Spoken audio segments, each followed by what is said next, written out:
नमस्कार। G20 भारत का समय। शुरुआत करते हैं हेडलाइंस के साथ। शानदार मेजबानी के बाद G20 अब समापन की ओर। भारत ने ब्राजील को सौंपी G20 की अध्यक्षता। आखिरी दिन वन अर्थ पर चर्चा। दिल्ली डिक्लेरेशन पर औपचारिक मुहर थोड़ी देर में। G20 मीटिंग में क्लाइमेट पर ऋषि सुनक का बड़ा ऐलान। $2 बिलियन की मदद करने का वादा। बाइडेन ने G20 समिट की तारीफ की। रेलवे कॉरिडोर के ऐलान को बताया अहम। G20 के राष्ट्राध्यक्षों ने बापू को राजघाट पर जाकर किया नमन। पीएम मोदी भी रहे साथ। यूके के प्रधानमंत्री ऋषि सुनक अक्षरधाम गए। दुनिया भर में क्रिप्टो पर होगी कड़ाई तो यूपीआई जैसे सिस्टम का होगा विकास। भारत से यूरोप तक बिछेगी rail line. America, France, UAE समेत 8 देशों के साथ हुआ करार। एशिया कप सुपर 4 स्टेज में आज होगी भारत और पाकिस्तान की भिड़ंत। बारिश की वजह से टॉस में हो सकती है देरी। कल के लिए भी रखा गया है रिजर्व डे। मोरक्को के भूकंप में जान माल की भयानक तबाही। अब तक 2000 से ज्यादा लोगों की जान गई। देश में 3 दिन के शोक का ऐलान।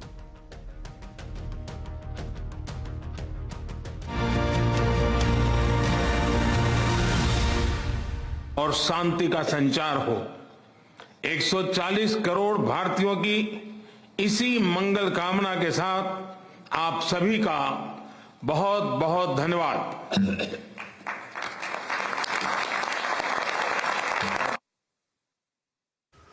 और G20 के 2 दिन का भव्य आयोजन अब अंतिम चरण में पहुंच चुका है। आपने अभी प्रधानमंत्री नरेंद्र मोदी को धन्यवाद ज्ञापन करते हुए सुना। भारत ने G20 की अगली बैठक की अध्यक्षता ब्राजील को सौंप दी है।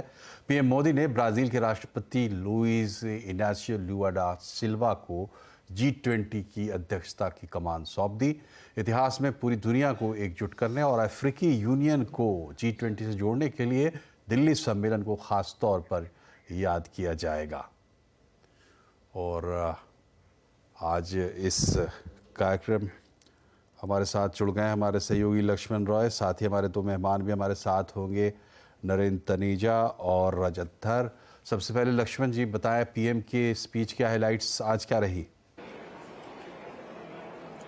देखिए, सबसे बड़ी बात तो यह कि अब 2 दिनों तक चलने वाली G20 की बैठक इसी के साथ खत्म हो गई है और क्लोजिंग रिमार्क्स भी प्रधानमंत्री ने दिया है और इसके साथ ही अगले G20 की अध्यक्षता की कमान जो है ब्राजील को यहां पे सौंप दिया गया है। लेकिन 2 से ढाई महीने तक का समय है भारत के पास और सबसे ताजा खबर यह कि प्रधानमंत्री मोदी ने नवंबर के आखिर में G20 के वर्चुअल बैठक बुलाने का आह्वान किया है।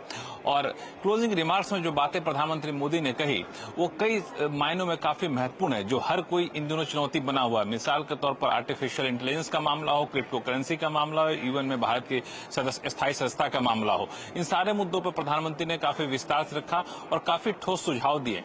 मिसाल के तौर पर क्रिप्टो करेंसी की बात करें तो उन्होंने साफ तौर से कहा कि क्रिप्टो करेंसी जो है वो आज की तारीख में आर्थिक मामले में कहें, सामाजिक मामले में कहें, एक बड़ी चुनौती बनकर उभर कर सामने आया है। तो अब हमें क्रिप्टो करेंसी के ऊपर एक ग्लोबल फ्रेमवर्क बनाना चाहिए और उस तरफ आगे बढ़ना चाहिए, एक स्टैंडर्ड तय किया जाना चाहिए।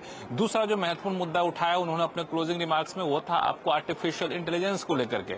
आर्टिफिशियल इंटेलिजेंस के हम लोग तमाम खतरे, तमाम चुनौतियों की बात करते हैं तो प्रधानमंत्री ने इसको इस तरीके से इस्तेमाल करने की बात की कि जो भी सामाजिक आर्थिक विकास है, जो भी इकोनॉमिक डेवलपमेंट है और जो रिसर्च एंड डेवलपमेंट है, रोजगार के क्षेत्रों, उन सब में आर्टिफिशियल इंटेलिजेंस का इस तरीके से इस्तेमाल किया जाए ताकि इसका लाभ हर किसी को मिले। यानी आर्टिफिशियल इंटेलिजेंस के हानिकारक प्रभाव को कम किया जाए, उसके फायदे का कैसे बेहतर इस्तेमाल कर सकते हैं, उसकी वकालत यहाँ पे की। तीसरी बात वहां पे यूनाइटेड नेशन की बात की। यूनाइटेड नेशन संयुक्त राष्ट्र में सदस्यों की संख्या लगातार बढ़ती जा रही है, लेकिन स्थायी सदस्यों की संख्या में बढ़ोतरी नहीं हुई है। तो भारत के स्थायी सदस्यता की दावेदारी भी यहाँ भी प्रधानमंत्री ने रखी। और एक और बात, जो आर्थिक विकास की बात जो बार बार हम लोग कर रहे हैं, उसमें कैसे आगे बढ़ाया सबको साथ लेकर, इस पर जोर दिया। और डिजिटल इंफ्रास्ट्रक्चर पर भारत के रोड मैप का, भारत के फ्रेमवर्क का स्वीकार किए जाने पर खुशी जताई और उम्मीद जताई कि आने वाले दिनों में बाकी देशों में भी ऐसे डिजिटल इंफ्रास्ट्रक्चर फ्रेमवर्क तैयार होता दिखेगा। तो ये कुछ महत्वपूर्ण बातें रही प्रधानमंत्री के भाषण में।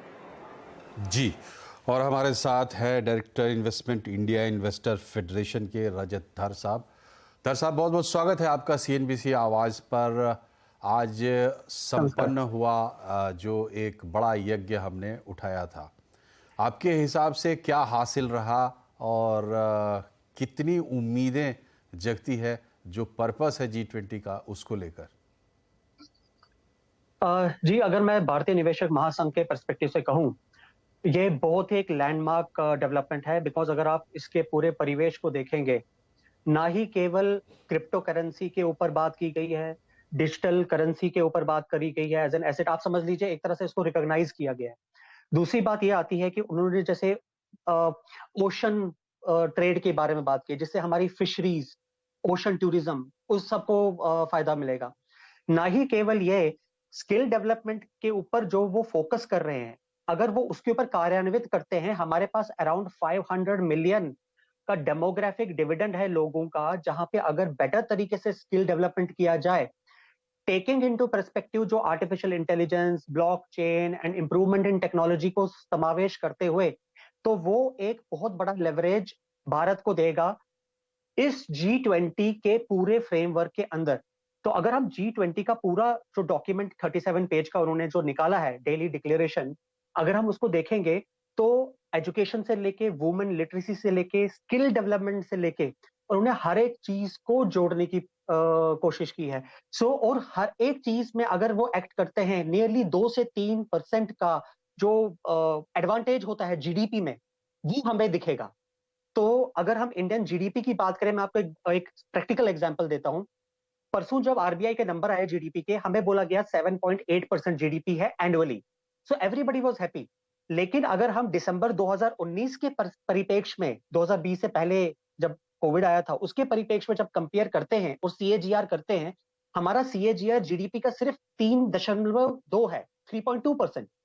सो देयरफॉर G20 का जो ये आज मानक आया है, उसको अगर हम यूज करते हैं, हमारे पास एक ब्रॉडर अपॉर्चुनिटी है। अपना जो जीडीपी का जो हम पीछे हो चुके हैं, हालांकि सारा ग्लोबल पीछे हुआ है, मगर एक अपॉर्चुनिटी है उसको लेवरेज करके आगे जाने का अक्रॉस डिफरेंट सेक्टर्स। जी, तो ये एक जो ब्रॉड लाइन है जिसमें G20 जैसी संस्थाएं ऑपरेट करती हैं, उसको बहुत अच्छे तरीके से रजतधर जैसे लोग समझते हैं कि हाँ, इसका क्या प्रॉस्पेक्ट बनता है आगे, और उसको बड़ी खूबी से उन्होंने बताया भी।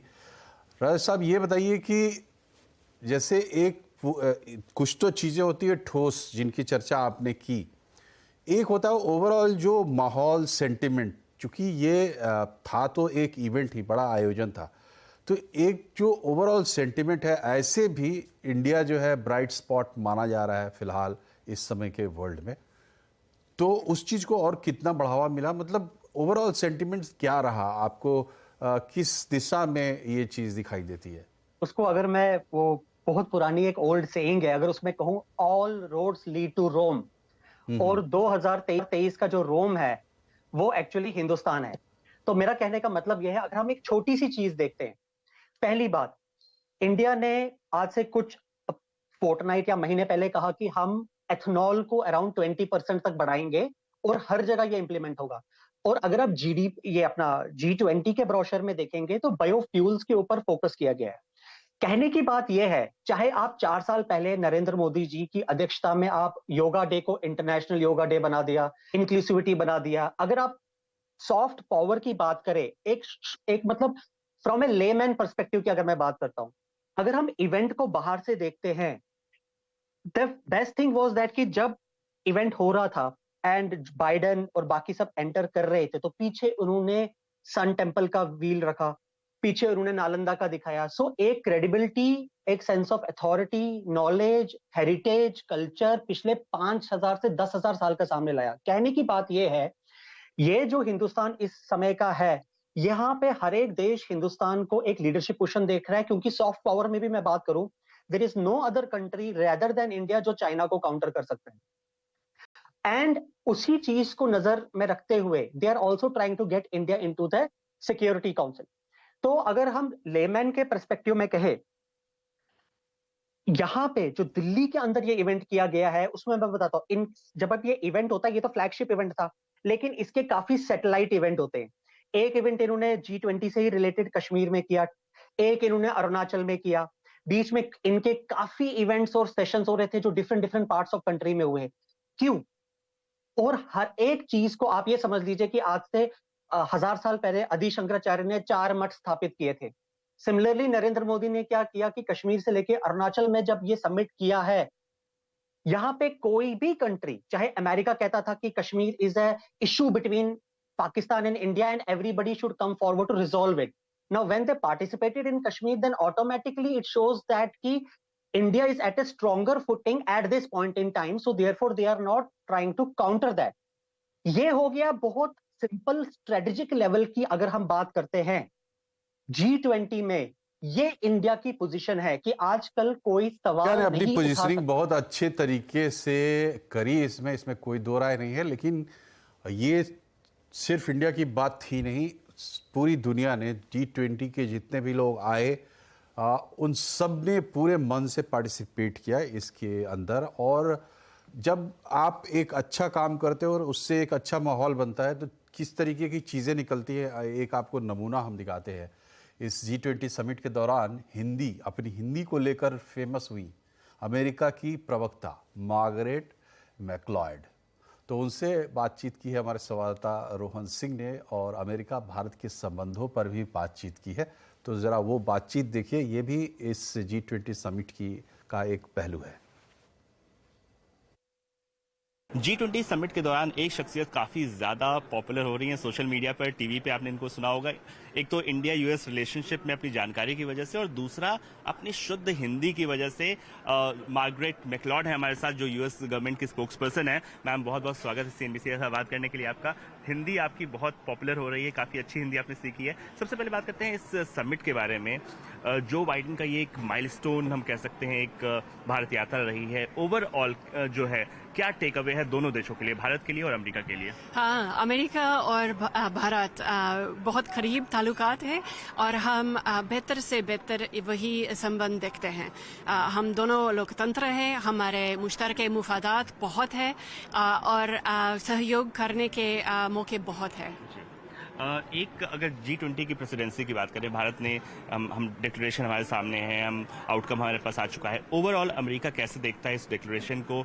किन चीज़ों से आप खुश हैं, किन चीज़ों से आपको लगता है कुछ बदलाव हो सकता था? और हम देखते हैं कि इंडिया बहुत अपने नेतृत्व इस्तेमाल करके इंटरनेशनली एग्रीड लैंग्वेज मिल गए, मुख्तलिफ नुक्ते नज़र दृष्टिकोण कैप्चर करके बहुत अच्छे स्टेटमेंट आ गए, जिनमें हम आर्थिक मसले पर फोकस किया। लेकिन फिर भी वो कशीदगी जो हो रही है, वो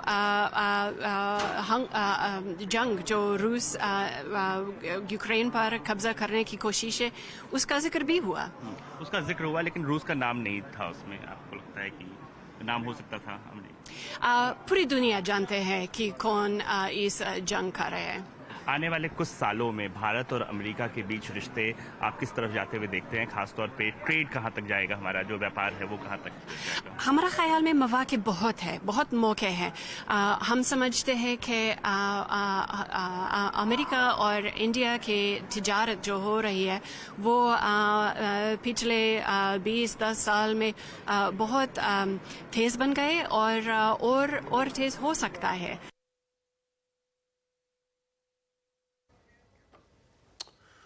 तो ये सुन रहे थे आप, ये अमेरिका की प्रवक्ता धाराप्रवाह हिंदी बोलती है और संबंधों पर भी इनकी पकड़।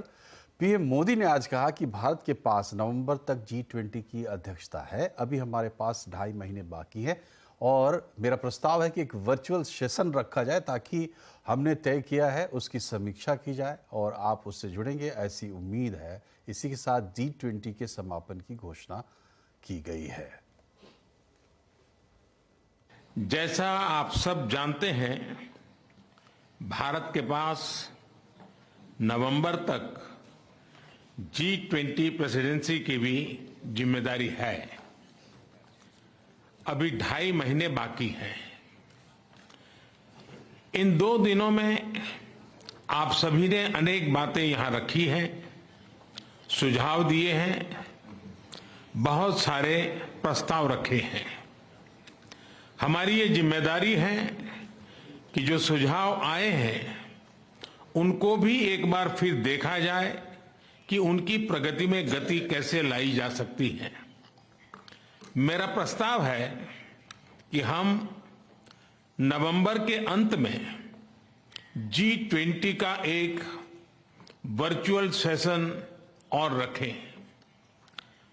उस सेशन में हम इस समिट के दौरान तय विषयों की समीक्षा कर सकते हैं। इन सब की डिटेल्स हमारी टीम आप सभी के साथ शेयर करेगी। मैं उम्मीद करता हूं कि आप सब इससे जुड़ेंगे। योर हाइनेसेस, एक्सेलेंसीज, इसी के साथ मैं G20 समिट के समापन की घोषणा करता हूं। One earth, one family, one future का रोड मैप सुखद हो। स्वस्ति अस्तु विश्वस्य, यानी संपूर्ण विश्व में आशा और शांति का संचार हो। 140 करोड़ भारतीयों की इसी मंगल कामना के साथ आप सभी का बहुत बहुत धन्यवाद। और यहाँ हमें लेना होगा एक छोटा सा ब्रेक, लेकिन हमारे साथ नरेंद्र तनेजा जी जुड़ गए हैं, जियो पॉलिटिक्स के एक्सपर्ट। तो एक छोटे से ब्रेक के बाद उनसे बातचीत करेंगे, बने रहिए हमारे साथ।